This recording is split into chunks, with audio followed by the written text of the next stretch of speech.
လန်းကြောင်းကျမ်းမာရေးအရေးကြီးတယ်ဆိုတာတော့အားလုံးသိကြပါဒါပေမဲ့ဘယ်ကစလို့ရမလဲဆိုတာနည်းနည်းတော့ခေါင်းရှုပ်စရာပဲဒိန်းချင်းပဲစားရမလားဒါမှအမြန်တများတာတွေပဲရွေးစားရမလားကဲဒီနေ့တော့ဦးလန်းကြောင်းတော့အကောင်းဆုံးအစားအစာတွေလိုအပ်ချက်ကိုရှင်းရှင်းလင်းလင်းဖြစ်သွားအောင်အဲ့ဒီလိုလေ့လာကြည့်ကြရအောင်ပါ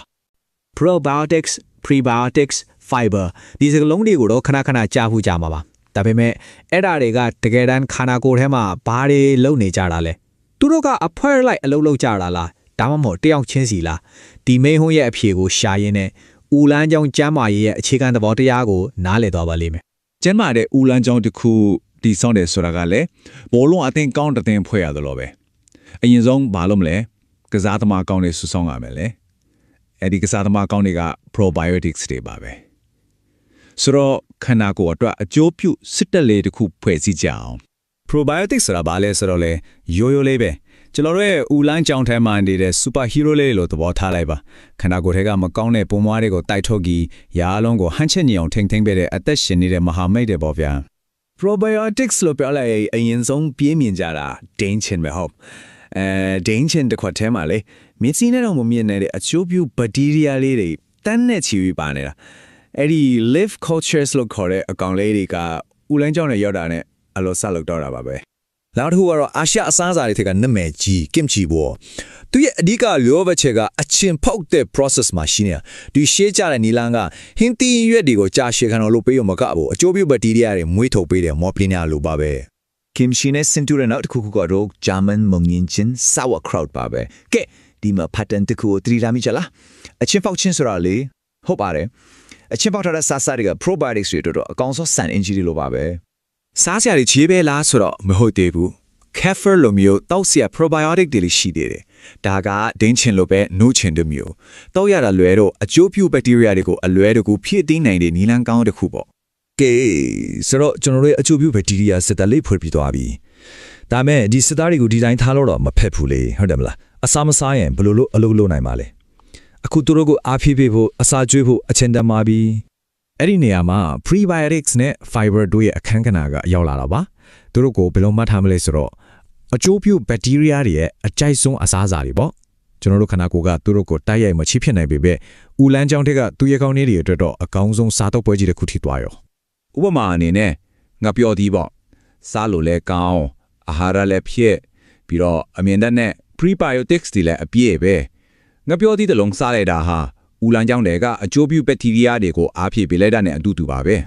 ဲပြီးတော့ဟင်းချက်တိုင်းဒီပါတုံးဖြစ်တဲ့ချက်သွန်ဖြူလီအဲ့လာကလည်းအစွမ်းထက် prebiotic တဲ့မျိုးပဲသူမှာပါတဲ့ချက်ပေါင်းတွေကအကျိုးပြုဘက်တီးရီးယားတွေကိုပဲရွေးပြီးအားပေးတယ်သူတို့တွေပိုပြီးပွားများလာအောင်ကူညီပေးပါတယ်ကညမှာကျတော့ fructans ဆိုတဲ့ထူးခြားတဲ့ prebiotic အမြန်တဲ့တစ်မျိုးပါနေပြန်ရောဒီအမြန်တဲ့ကအကျိုးပြုဘက်တီးရီးယားတွေအတွက်တီးတန့်ဖော်ဆက်ထားတဲ့အားစစ်တစ်ခက်လိုမယ်သူတို့ရှင်တန်ကြီးထွားဖို့အကောင်းဆုံးပတ်ဝန်းကျင်ကိုဖန်တီးပေးပါတယ်မနက်စာတွေထဲမှာလူကြိုက်များတဲ့ oats ကတော့အမြန်တက်ရဲ့ဖြီရန်လို့တောင်ပြောလို့ရတယ်။သူကစားချေစနစ်တစ်ခုလုံးကိုချောမွေ့စေအောင်မကောသူ့မှာပါတဲ့အမြန်တက်တွေကဦးလန်းကြောင်းတက်တာဘက်တီးရီးယားတွေအတွက်အချင်းအကြာကြီးအားရင်ဖြစ်စေတဲ့လောင်စာတစ်ခုလိုပဲကဲဒါဆိုရင်ဒီနှစ်ခုရဲ့အဓိကကွာခြားချက်ကဘာဖြစ်မလဲမရလဲအောင်ပြောရရင် probiotics ကအကျိုးပြုဘက်တီးရီးယားစစ်တောက်အသက်တွေကိုထည့်ပေးတာ prebiotics ကတော့အဲ့ဒီရှိပြီးသားစစ်သားတွေကိုအစာကျွေးတာတစ်ခုကအဖွဲဝင်တဲ့ဆူဆောင်းတာနောက်တစ်ခုကရှိပြီးသားအဖွဲကိုထောက်ပံ့တာရှင်းရှင်းလေးပါပဲ probiotics နဲ့ prebiotics တွေအပြင်မှာလေနောက်ထပ်မူလန်းကြောင်းကိုတခြားနီးလန်းကျင်နဲ့ကူညီပေးတဲ့အထူးကစားသမားတွေလည်းရှိသေးတယ်သူတို့ကတော့အသင်းရဲ့အထောက်အကူပြုဖွဲ့ဒါမှမဟုတ် support group လို့ခေါ်ကြပါစို့ဥပမာ gene အစာမကြီးချင်းဖြိုရည်လေးတောက်လိုက်ရတာနဲ့တက်တာသွားတယ်ဟောက်သူကအစာရင်ကိုချက်ချင်းတက်တာစီရဲ့သူနာဖြစ်တယောက်လိုပဲဒါတည်းမကဘူးနော်ဦးလန်းချောင်းမှာဖြစ်တတ်တဲ့တင်းတင်းဖွားဖွားရောင်ရမှုတွေကိုငင်းတက်ပေးတဲ့မိတ္တမတယောက်လိုလေလှုပ်ဆော်ပေးသေးတယ်။ကိုက်လန်လို့အစိမ့်ရင်အောင်ဟင်းရက်တယ်လေအမြန်ထအရင်မိကောင်းနေပဲ။ဒါပေမဲ့သူတို့မှာနောက်ထပ်လျှို့ဝှက်လက်နက်တစ်ခုရှိသေးတယ်။အဲ့ဒါကတော့ antioxidants ပါ။သူတို့ကဦးလန်းချောင်းရဲ့နေရန်တွေကိုကောက်ွယ်ပေးတဲ့တတော်ဆောင်တိလို့အလိုလိုပေးပါတယ်။ကဲအချက်လက်တဲ့အများကြီးတီးသွားပြီဆိုတော့အားလုံးကိုဘလို့ပေါင်းပြီးမှတ်ထားကြမလဲ။ဦးလန်းချောင်းကျမရဲ့အဓိကအနှစ်ချုပ်ကိုကြည့်လိုက်ကြရအောင်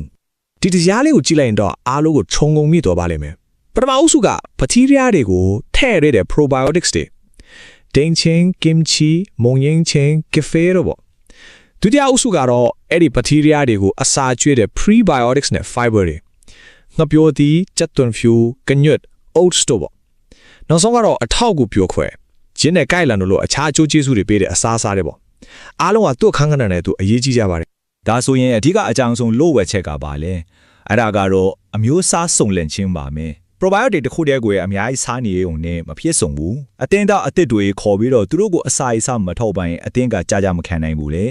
တကယ်ကြမှာတန်းဆွမ်းတဲ့ဦးလန်းချောင်းဆိုတာကဒီစားစာအုပ်စုတွေအားလုံးကိုဟန်ချက်တင်ကြီးပေါက်ဆက်စားသုံးခြင်းကနေပဲရလာတာပါ ကဲဒီအချက်လက်တွေအားလုံးကိုသိသွားပြီဆိုတော့ကိုယ့်ကိုပြန်မေးချိဖို့မင်းကုန်းလေးတစ်ခုရှိပါတယ်